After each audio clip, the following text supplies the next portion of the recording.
Ya, Assalamualaikum warahmatullahi wabarakatuh. Perkenalkan, nama saya Muhammad Ilham Firza dengan NPM 4423210021. Sekarang saya akan menjelaskan mengenai tugas clustering yang saya dapatkan dari mata kuliah analitika data, yaitu penerapan data mining PCA pada clustering pengelompokan data penjualan berdasarkan pembelian. Pertama, apa itu data mining? Data mining merupakan proses mengekstraksi informasi atau pola tertentu dari sejumlah besar data yang tersedia. Teknologi ini pertama kali muncul sebagai jawaban atas tantangan dalam dunia bisnis modern yang ditandai dengan ketersediaan data yang sangat besar, kebutuhan akan informasi yang akurat sebagai dasar pengambilan keputusan strategis, serta dukungan infrastruktur teknologi yang semakin baik. Pertama, data mining. Data mining adalah proses penarikan dan analisis data dari database besar untuk menemukan pola, tren, atau hubungan yang tersembunyi dan bermanfaat. Kemudian ada PCA atau Principal Component Analysis. Prinsipal komponen analis merupakan teknik yang mencari basis R dimensi terbaik yang menangkap varian dalam data. Arah dengan varian yang diproyeksikan terbesar disebut first principal component. Kemudian ada clustering. Clustering merupakan salah satu teknik dalam data mining yang berfungsi untuk mengelompokkan data berdasarkan kesamaan karakteristik yang dimiliki antar data. Proses ini dilakukan dengan cara mencari data yang memiliki kemiripan, kemudian mengelompokkannya ke dalam satu grup yang sama. Setelah itu, ada hasil pembahasan dari data yang saya ambil. Analisis data yang saya ambil ini memakai dua variabel utama yaitu X dan Y, di mana X merupakan X1 yang di mana jumlah beli, sedangkan Y adalah X yang di mana jumlah terjual.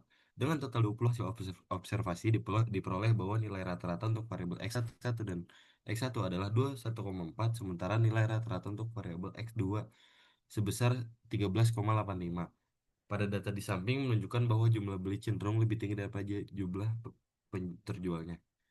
Kemudian ada data edges. Dalam penelitian ini terdapat dua variabel utama yaitu X1 dan X2 dengan rata-rata masing sebesar 32,08 untuk X1 dan 57,52 untuk X2. Proses data edges ini dilakukan dengan cara mengurangkan setiap nilai data asli terhadap nilai rata-rata.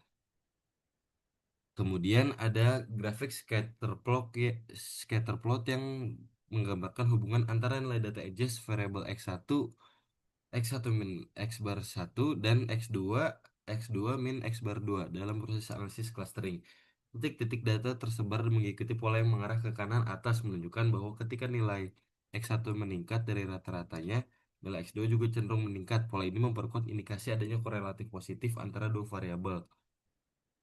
Kemudian ada matriks kovarian. Seperti yang bisa dilihat, nilai 20 nilai 260,042105 merupakan nilai varians dari X1 yang menunjukkan tingkat penyebaran data pada variabel. Sementara itu, nilai 160,76578595 menggambarkan varians dari X2, yaitu variabel jumlah terjual. Kemudian, nilai kovarian sebesar 191,8526 antara X1 dan X2 menunjukkan adanya hubungan positif yang kuat antara kedua variabel tersebut.